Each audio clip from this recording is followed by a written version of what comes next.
Hello, Chan here, and welcome to my Let's Play of Phoenix Wright, Ace Attorney, the Trilogy.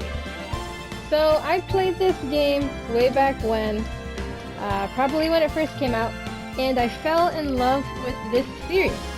So, I've played, I would say, most of the installments of the Phoenix Wright games, and I'm just a big fan of how witty and hilarious the dialogue is.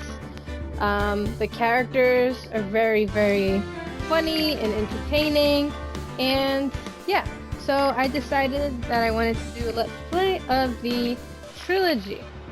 Okay, so this Let's Play will feature voices and commentary from myself, and we'll see how that goes.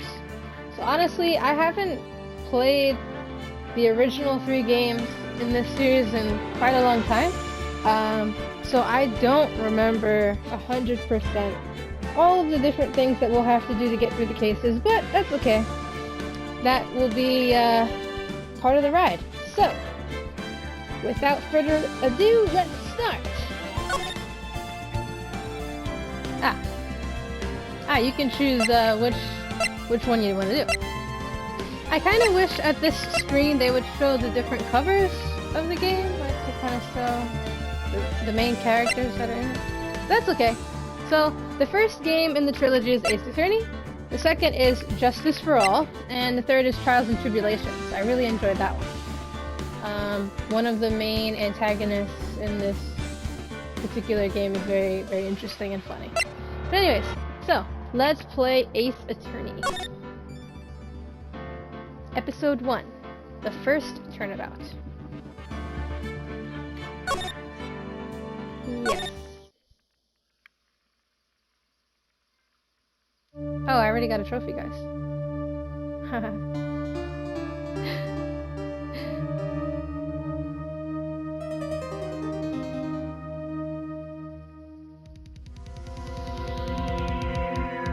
Damn it! Why me? I can't get caught. Not like this. I've gotta find someone to pin this on. Someone like him. I'll make it look like he did it.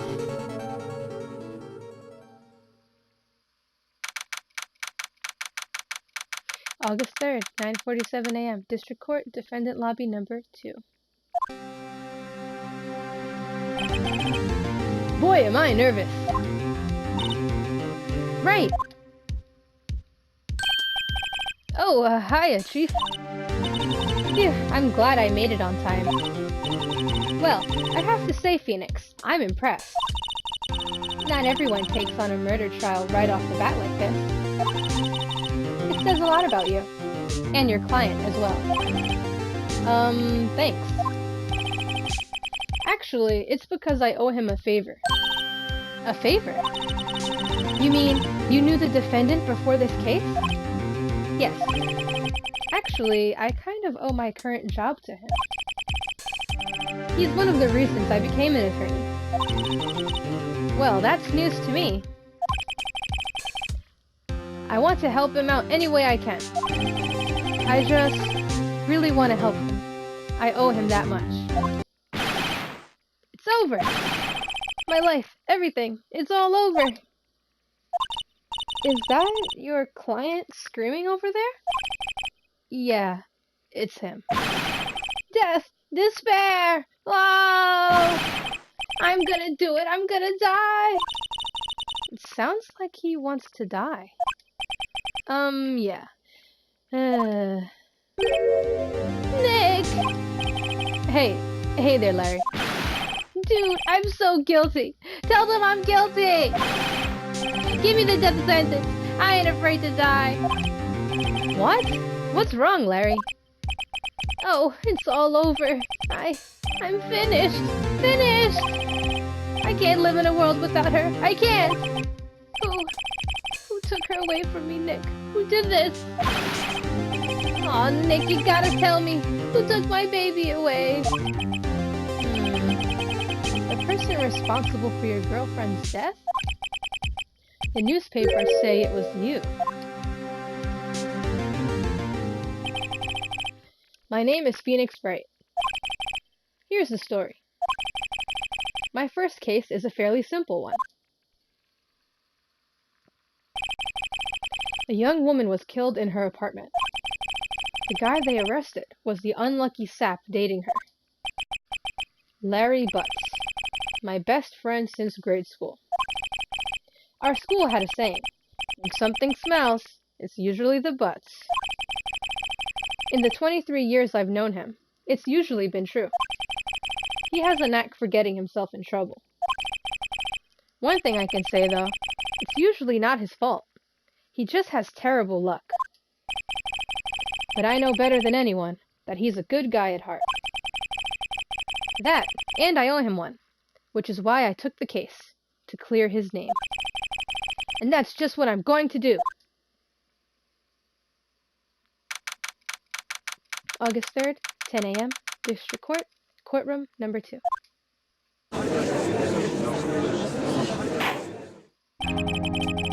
Court is now in session for the trial of Mr. Larry Butz. The prosecution is ready, Your Honor. The defense is ready, Your Honor. Ahem.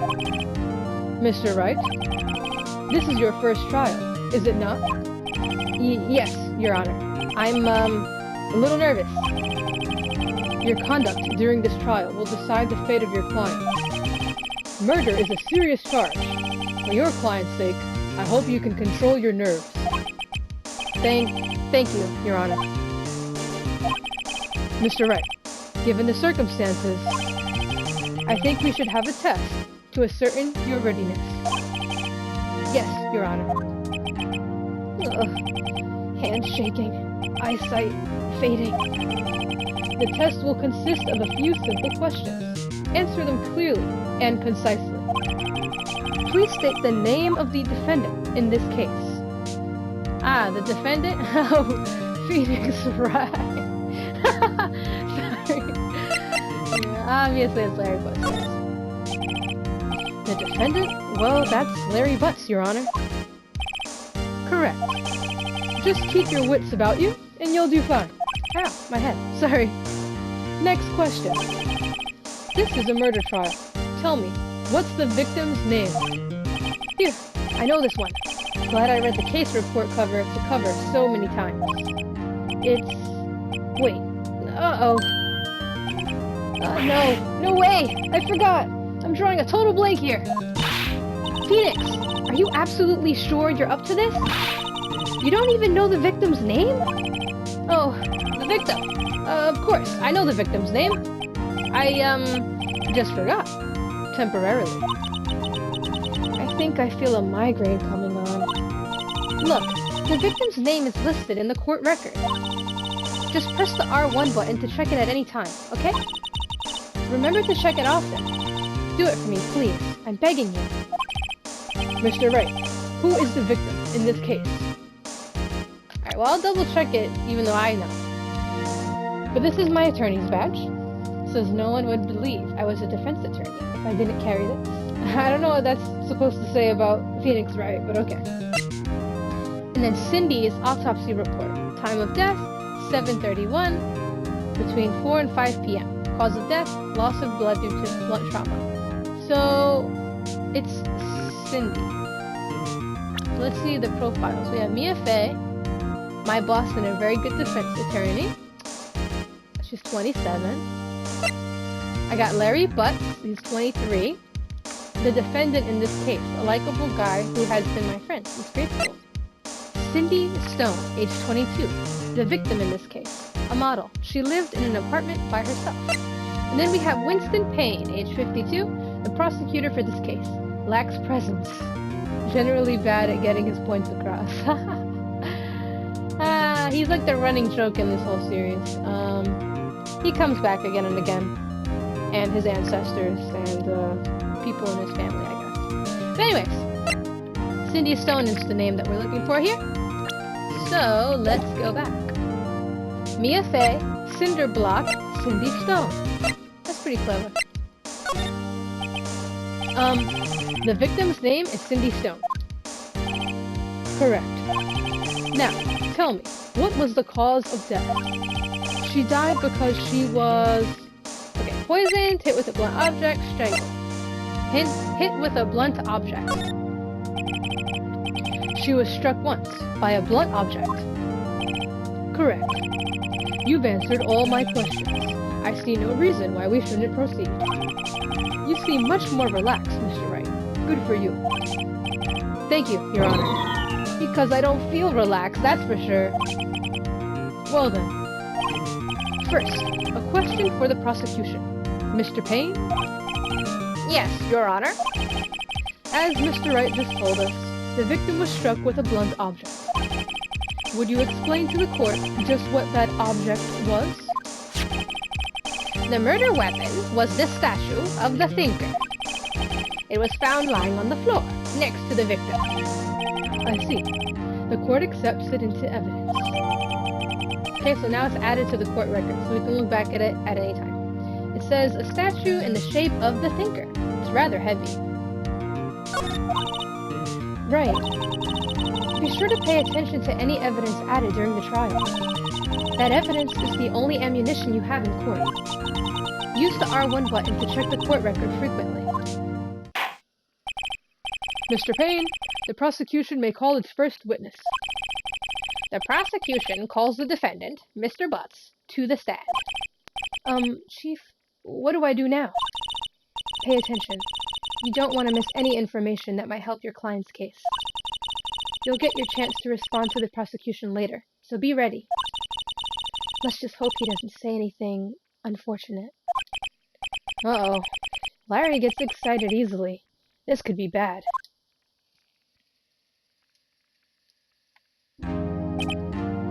Ahem.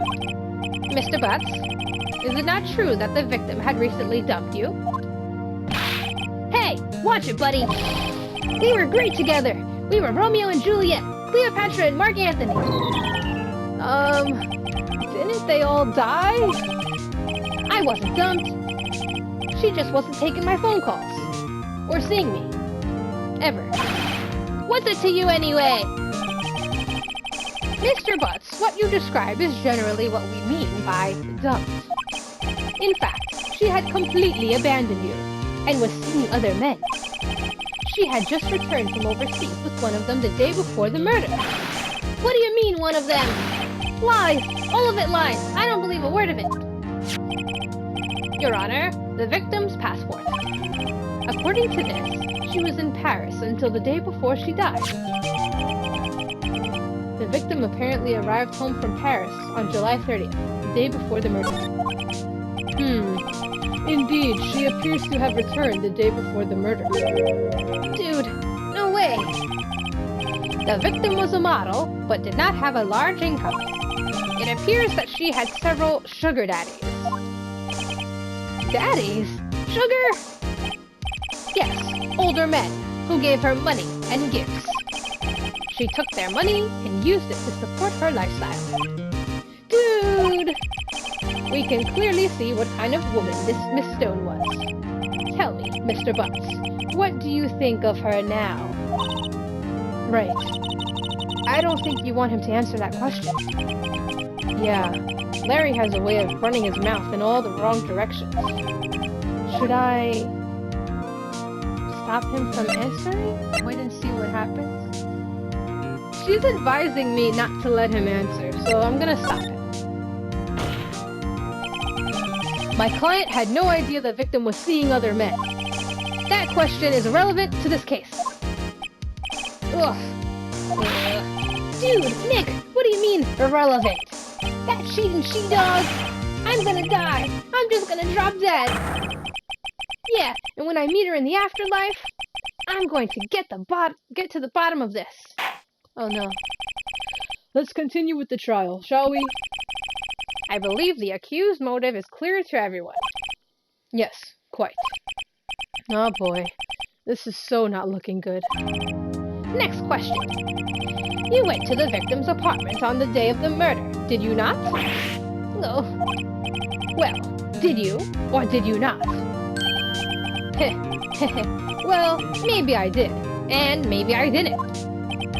Oh, he went. What do I do?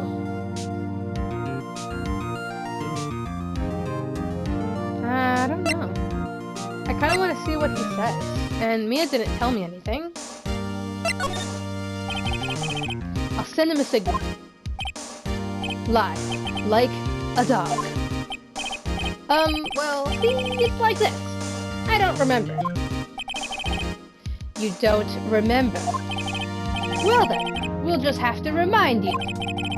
I got a bad feeling about this. We have a witness that can prove he did go to the victim's apartment that day. Well, that simplifies matters. Who is your witness? The man who found the victim's body, just before making the gruesome discovery. He saw the defendant fleeing the scene of the crime. Order! Order in the court! Mr. Payne, the prosecution may call its witness. Yes, Your Honor. Oh, this is bad. On the day of the murder, my witness was selling newspapers at the victim's building. Please bring Mr. Frank Sowett to the stand.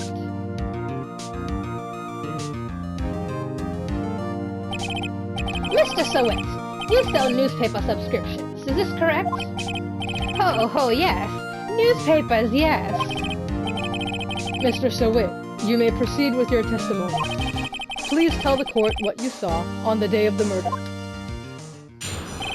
Witness testimony. Alright, now he's going to talk about what he saw.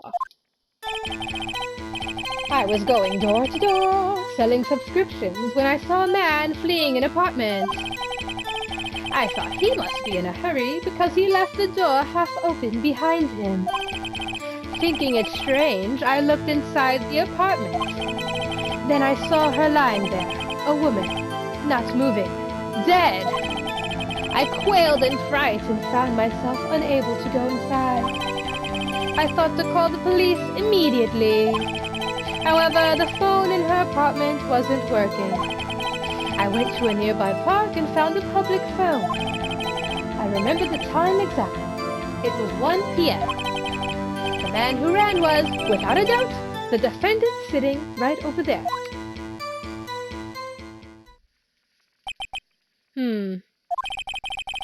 Larry, why didn't you tell the truth? I can't defend you against a testimony like that. Incidentally, why wasn't the phone in the victim's apartment working? Your Honor, at the time of the murder, there was a blackout in the building. Aren't phones supposed to work during a blackout? Yes, Your Honor. However, some cordless phones do not function normally. The phone that Mr. Sowett used was one of those. Did you guys just catch that? He said he went to a park. Your Honor, I have a record of the blackout for your perusal. Blackout record. Electricity to Miss Stone's building was out from noon to 6 p.m. on the day of the crime. That's a long time. Now, Mr. Wright. Yes, Your Honor. You may begin your cross-examination. Cross-examination, Your Honor? Alright, Wright. This is it. The real deal. What exactly am I supposed to do? Why, you exposed the lies in the testimony the witness just gave. Lies? What? He was lying? Your client is innocent, right? Then that witness must have lied in his testimony. Or is your client really guilty? How do I prove he's not? You hold the key. It's in the evidence. Compare the witness's testimony to the evidence at hand. There's bound to be a contradiction in there. First, find contradictions between the court record and the witness's testimony. Then, once you've found the contradicting evidence, present it and rub it in the witness's face. Okay. Open the court record with the R1 button, then point out contradictions in the testimony. Alright guys, this is the time when we do the cross-examination. So, we have two different things we can do here. We can press and try to get more information on each section of his testimony, or we can present evidence and just go all right, oh, there's a contradiction, objection kind of thing. So, if you can see on the top right, there's a bar. You can't abuse your power to present evidence. If you present evidence on a particular area of the testimony that doesn't make sense, you're gonna lose life, and you're gonna look stupid in front of everyone. So, you can't just go on presenting a bunch of irrelevant evidence. So anyways, let's start by practicing our press function. So he says here, I was going door to door selling subscriptions when I saw a man fleeing an apartment. Okay, so hold it. Isn't a man leaving an apartment a common sight? I find it odd you would take notice of him. I don't know, he just seemed strange to me, that's all. Like he was mad, and yet frightened at the same time. Just like a criminal fleeing the scene of a crime. The defense requests that the witness refrain from conjecture. Of course. What the witness means is that the man he saw looked suspicious. So, what happened next?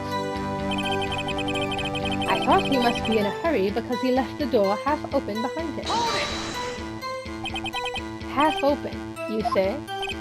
Yes, the door was open halfway, yes. I watched for a moment, but no one came to close the door. That's odd in a big city like this, I thought. I see. And what happened next? Thinking it strange, I looked inside the apartment. What gave you the idea to do that? Well, the door was half open, you see. Isn't it only human to want to peek? We climb mountains because they are there. It's the same thing. Truer words have never been spoken. Anyone would look inside. Why did pain cut him off so quickly? So you looked into the apartment. What happened then? Then I saw her lying there, a woman, not moving, dead. Are you sure she was dead? Well, no, I guess I wasn't. But she wasn't moving at all, and there was blood everywhere. I guess that would look fatal to anyone. Very well, what happened next? I quailed in fright and found myself unable to go inside. But he just said he went inside, so I'm confused. So, you didn't touch anything in the apartment? Yes. I mean, no. Nothing. Okay. What happened next? I thought to call the police. Immediately. You thought to call the police? Does that mean you didn't actually call them? Please, listen to the rest of the testimony. You thought to call the police. What happened next? However, the phone in her apartment wasn't working. The phone in her apartment wasn't working? Yes. I mean, no. It wasn't. Right. But you said you didn't go into the apartment. Or did you? Oh, that? I can explain that. There was a cordless phone on a shelf in the entranceway. I reached inside and tried using that to call. And that phone wasn't working, correct? What happened next? I went to a nearby park and found a public phone.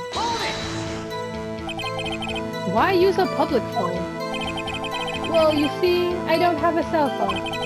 And being the middle of the afternoon, there was no answer at the nearby apartment. Ah, right. What time did you call again? I remember the time exactly. It was 1 p.m. 1 p.m.? Are you certain? Yes, absolutely. He seems really confident. 1 p.m.? Right. Doesn't that seem strange to you? Present some evidence to contradict him. But let me just double check this one before I do that. The man who ran was, without a doubt, the defendant sitting right over there. Are you absolutely 100% positive? Yes, it was him. No mistake about it. The witness says he's certain. That's all of it. There must be a contradiction in there somewhere. Examine the court record with R1 then. If something strikes you as being suspicious. Then, find the evidence that contradicts his testimony and present it to the court. I was going door to door, selling subscriptions, blah blah blah. So we're going to go to his statement about the time, because that seems suspicious.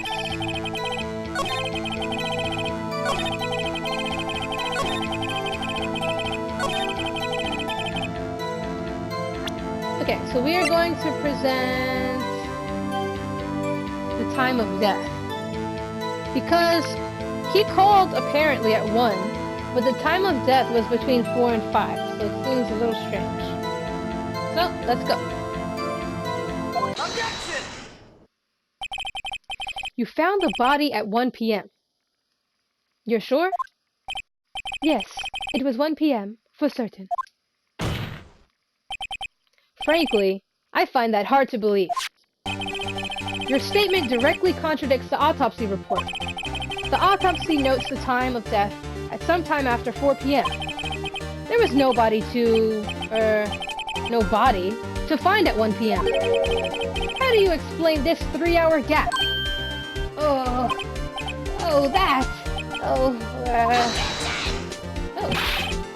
This is trivial.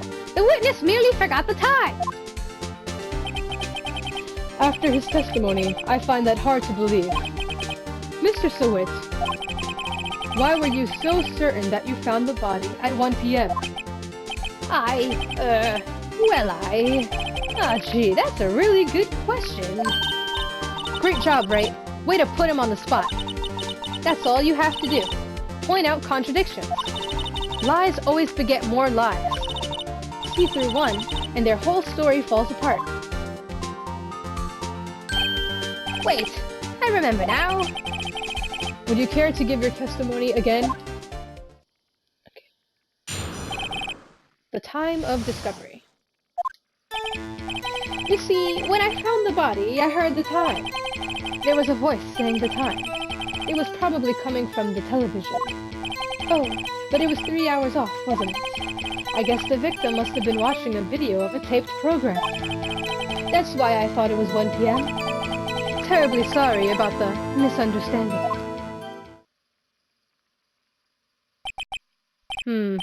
I see. You heard a voice saying the time on a taped program. Mr. Wright, you may cross-examine the witness. Right. You know what to do. I've got this one. You see, when I found the body, I heard the time. You said heard, not saw? Yes, heard. All I saw was the body lying there. I didn't think to look at anything else, least of all my watch. Isn't that a little strange? So you're saying you heard something. But if you were so shocked by the body, you wouldn't hear anything at all. The witness did say he actually heard the time. It's ludicrous to suggest he wouldn't hear anything. I have to agree with the prosecution. Witness, continue your testimony. There was a voice saying the time. It was probably coming from the television. Are you sure it was a television and not a radio? Well, no. I guess it might have been a radio. Incidentally, there was no radio on the premises. There was only one large television. Right. I can't put my finger on it. Something about this seems fishy. Something about hearing the television. The witness has testified. He heard the time. Oh, but it was 3 hours off, wasn't it? Alright, I already know what I have to present, but I'm just gonna keep going. How do you explain the gap? Well, witness, can you explain this? I guess the victim must have been watching a video of a taped program. Video? Yes, that would explain why the time was wrong. True. Right. I think the problem lies someplace else. We're agreed that you heard the time at the scene. That's why I thought it was 1 p.m. Are you sure the voice you heard said it was 1 p.m.? Yes, I can practically hear it now. It was quite clear. Mr. Payne, has the prosecution verified this testimony? My apologies, Your Honor. I, too, have only just learned that the witness heard the time. Oh, I'm really sorry. I only remembered it just now. Terribly sorry about the misunderstanding. I don't think he is. Well, you just watch it. Not much point in pressing him on that one, was there? No. So there was a blackout.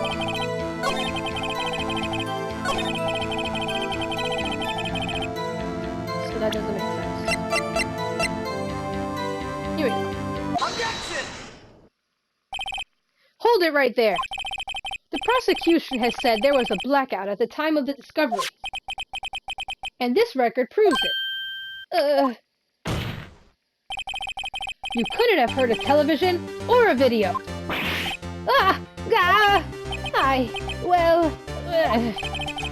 The defense has a point. Do you have an explanation for this, Mr. Sawit? No, I find it quite puzzling myself, quite. Wait, I remember now. Mr. Sawit, the court would prefer to hear an accurate testimony from the very beginning.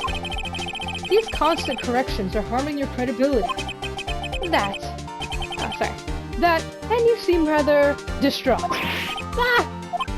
My apologies, Your Honor. It must have been the shock of finding the body. Very well, Mr. Sawit. Let's hear your testimony once more, please. Hearing the time. Look, he's getting nervous, guys. Actually, I didn't hear the time. I saw it. There was a table clock in the apartment, wasn't there? Yeah, the murder weapon. The killer used it to hit the victim. That must have been what I saw. You saw a clock? I guess that would explain it. The defense may cross-examine the witness. Gladly.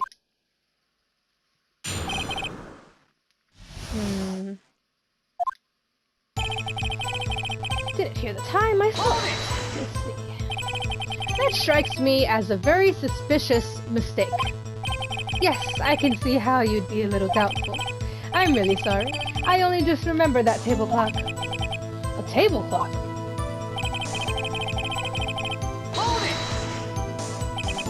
A table clock? Was there a clock at the scene? This is the first I've heard of it. Yeah, the murder weapon. The killer used it to hit the victim. At a scene? The murder weapon? Yes, the table clock that was used as a weapon. That's what I just said. Did you doze off in the middle of my testimony or something? Something's fishy here.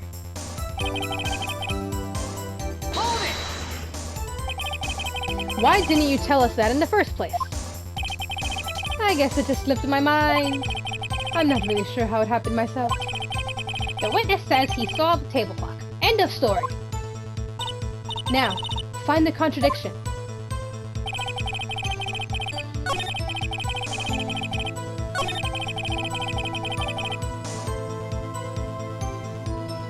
I think this was the one that was suspicious.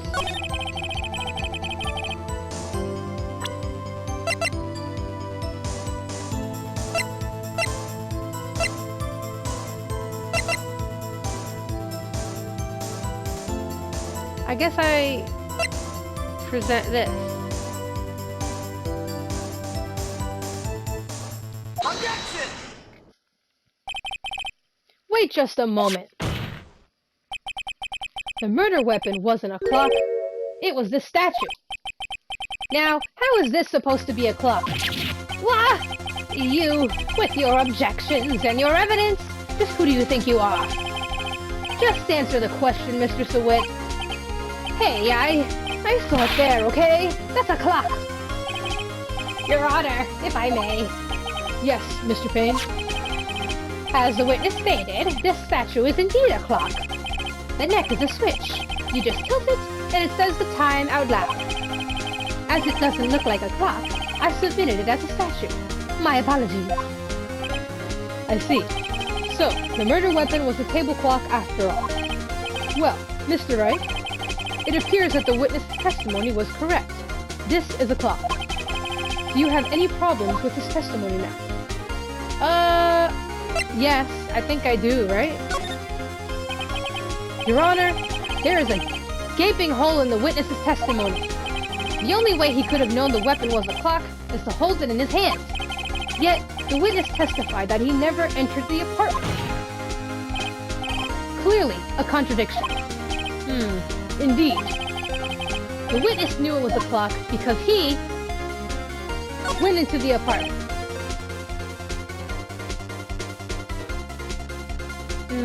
Or he knew the victim. No. Did I do the wrong thing? You're lying.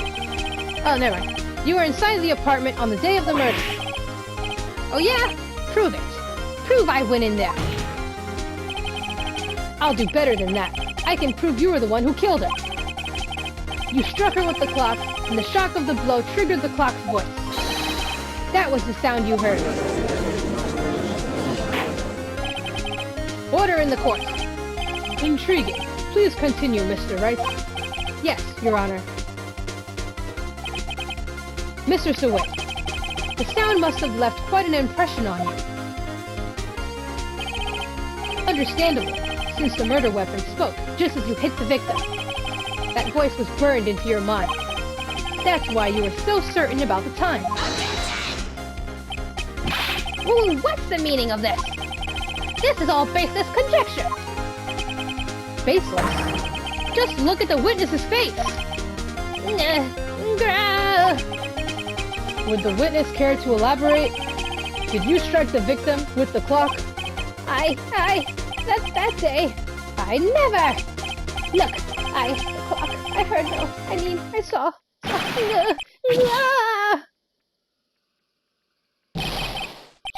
Shut up! I hate you. It was him, I tell you. I saw him. He killed her, and he should burn! Give him death! Order! Order in the court, I say. Your Honor, a moment, please. There isn't a shred of evidence supporting the defense's claim. Mr. Wright, Your Honor, you claim the sound the witness heard came from the clock.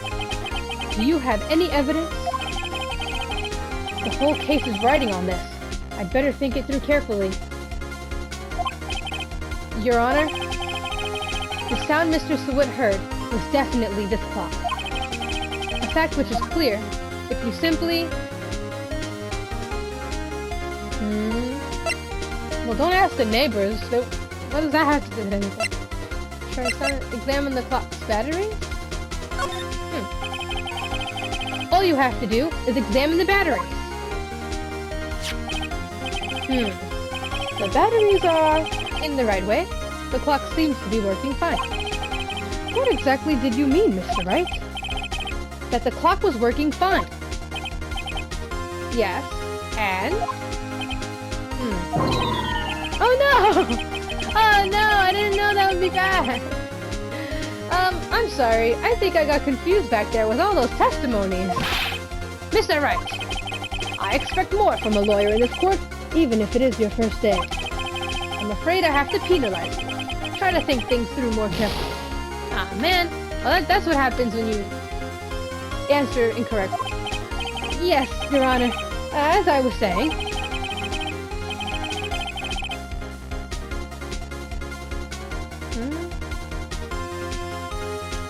I'm not gonna ask the neighbors. Try sounding the clock. There we go. Let's sound the clock, now. Here in this courtroom. Your Honor, may I have the clock? I ask the court to listen very carefully. I think it's 8:25. That certainly is a strange way to announce the time. Well, he is the thinker, after all. So, we've heard the clock. What are your conclusions, Mr. Wright? Mr. Payne, can you tell me what time it is now? It's 11:25. Ah! As you can see, this clock is exactly 3 hours slow. precisely the discrepancy between what Mr. Sawit heard and the actual time of death. So, Mr. Sawit, try to talk your way out of this one. Ha! Ha ha ha! You forgot one thing! Uh-oh. What's he talking about now? While it may seem like that clock is running 3 hours slow, it proves nothing! How do you know it was running 3 hours slow on the day of the murder? If you can't prove that, you don't have a case. He's right. How am I going to prove that? Damn it! I was so close. Mr. Wright, it seems you lack the critical evidence to support your claim. Yes, Your Honor. This means I cannot let you indict the witness. Unfortunately, no. This ends the cross-examination of Mr. Frank Sawit. I come all the way down here to testify, and look what happens. You treat me like a criminal! A criminal! You lawyers are all slime! Grr! I almost had him. Sorry, Larry. I failed you. There's nothing I can do about it now. Not so fast, Mr. Sawit! Chief! Listen up, Wright. Don't throw this one away. Not like this. Think! Wait, Chief, it's over. I can't prove the clock was slow the day of the murder. Nobody can prove that. Well, yes.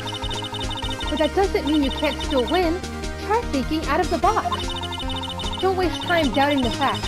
Assume the clock was 3 hours slow, and think through it. Ask yourself, why was the clock 3 hours slow?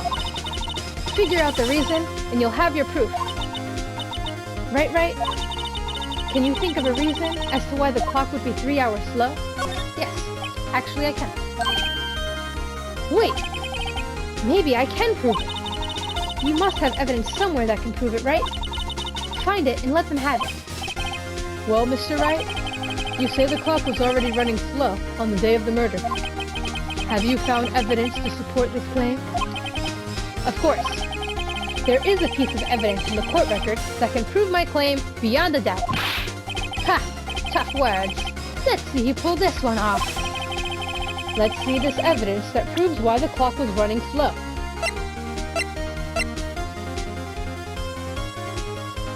Take that! The victim had just returned home from abroad the day before the murder. As we all know, the time difference between here and Paris is 9 hours. When it's 4 p.m. here, it's 1 a.m. the next day there. The clock wasn't 3 hours slow, it was 9 hours fast. The victim hadn't reset her clock since returning home. That's why the time you heard when you struck her dead in her apartment was wrong. Proof enough for you, Mr. Sawit? Or should I say, Mr. Did It?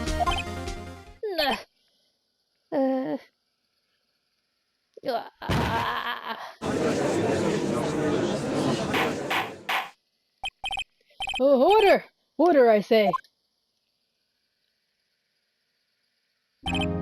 Well, this case has certainly turned out differently than we all expected. Mr. Payne, your witness? He was arrested and has been taken away, Your Honor. Very well. Mr. Wright? Yes, Your Honor. I have to say, I'm impressed. I don't think I've ever seen someone complete a defense so quickly and find the true culprit at the same time. Thank you, Your Honor. At this point, this is only a formality, but this court finds the defendant, Mr. Larry Butz, not guilty. Yay! We did it! We saved Larry! And with that, this court is adjourned.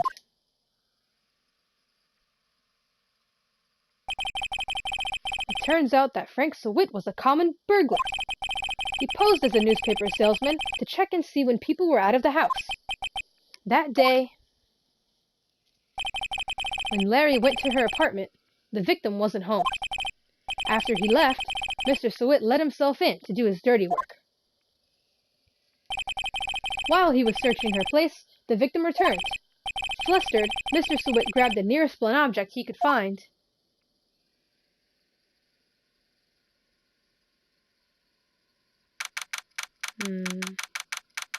August 3rd, 2:32 p.m. District Court, Defendant Lobby Number 2. Phew, I still can't believe we won. Right, good job in there. Congratulations. Thanks, Chief. I owe it all to you. Not at all, not at all. You fought your own battles in there. It's been a while since I've seen a trial end on such a satisfying note. I've never seen the Chief looking this happy. If she's this glad, imagine how Larry must feel. My life is over. Larry, you're supposed to be happy. What's wrong now? Oh, Nick. Don't worry about me. I'll be dead and gone soon. Good. Wait, no, I mean bad. Bad, bad, bad. Larry, you're innocent. The case is closed. But my Cindy Windy's gone, man. Gone forever. Larry, she was a... Nah, never mind. Congratulations, Harry. Harry? Yes, you. I can practically see the headlines now. Harry Butz, innocent. Thanks. I really owe you one. I won't forget this, ever. Let's celebrate. Dinner, movie, my treat. Oh no, I couldn't. Hey, I was the one who got you off the hook. Oh hey. Here, take this. It's a present. A present? For me? Wait, wasn't this the evidence that... Actually, I made this clock for her. I made one for her and one for me. Really? You made this? Well, thank you. I'll keep it as a memento. Yo, Nick. Can you believe it? I was so into that chick. And she was just playing me for a fool. Don't that make you want to just cry? Larry. Are you so sure? Excuse me? I think she thought quite a lot of you, in her own way. Nah, you don't gotta sympathize with me, it's okay. Oh, I'm not sympathizing. I'm not just sympathizing, really. It's that right. Isn't that right, Wright? Don't you have something to show your friend? Something that proves how she felt about him. Huh? Oh yeah, right. What the heck is she talking about?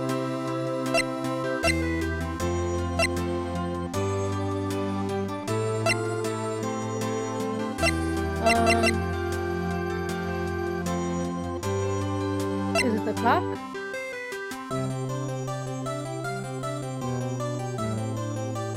I don't get it. What am I supposed to show? This? Take that! Check this out, Larry. Proof positive you weren't just some chump to her. Huh? What about that clock?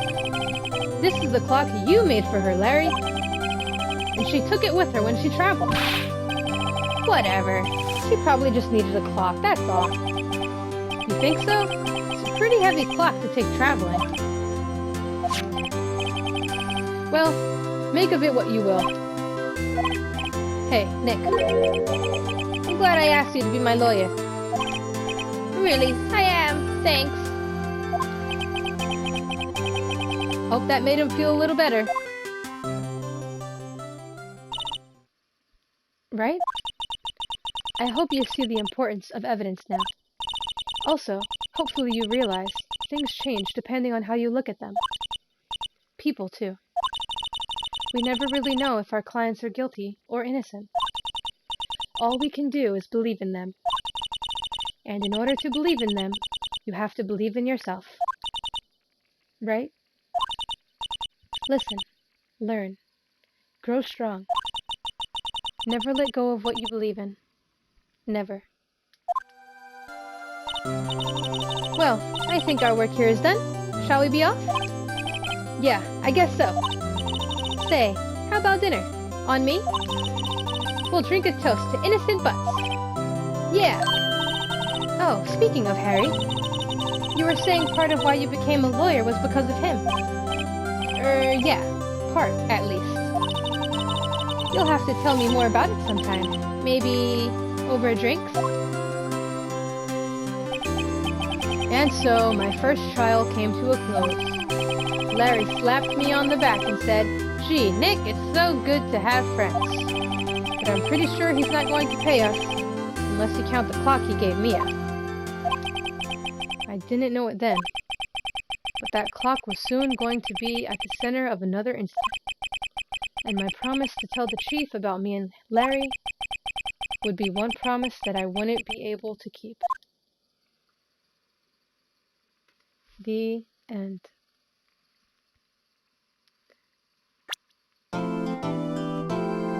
Alright, so we finished episode 1. So I am going to save right here. So, thank you guys so much for tuning in to my first episode of Phoenix Wright Ace Attorney. And stay tuned for the next episode, episode 2, Turnabout Sisters. Ciao!